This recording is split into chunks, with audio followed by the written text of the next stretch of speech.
আপনার নাম এবং পরিচয় দিবেন। আসসালামু আলাইকুম, আমার নাম মোহাম্মদ মুস্তাকিম।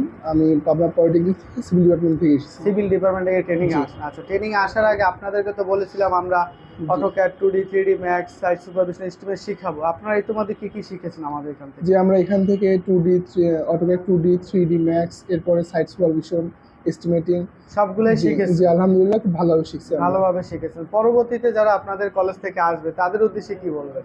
তাদের উদ্দেশ্যে বলতে চাই যে আমরা এর আগে পূর্ববর্তী সময়ে যেভাবে জানতাম অতটা জানতাম না, যেগুলো আমরা আমাদের নিজের যোগ্যতা অনুযায়ী কাজে লাগাতে হবে এভাবে জানতাম না, কিন্তু এই প্রতিষ্ঠানে আসার পরে আলহামদুলিল্লাহ যে যোগ্যতা অর্জন করছি তা নিয়ে আমরা আশা করি যে কোনো একটা প্রতিষ্ঠানে ভালোভাবে এমপ্লয় করতে পারবো, জব করতে পারবেন? জি অবশ্যই। আপনারা তো কাজ শিখে স্যাটিসফাইড? জি আলহামদুলিল্লাহ স্যাটিসফাইড। আপনাদের শুনলেন যে পাবনা পলিটেকনিক স্টুডেন্ট তারা আমাদের ট্রাস্ট অটোমেশন টেকনোলজি ট্রেনিং করার পরে তারা প্রফেশনালভাবে কাজগুলো শিখেছে। তাই পরবর্তীতে আপনারা ট্রেনিং করবেন, দ্রুত ইনবক্সে মেসেজ করুন। ধন্যবাদ।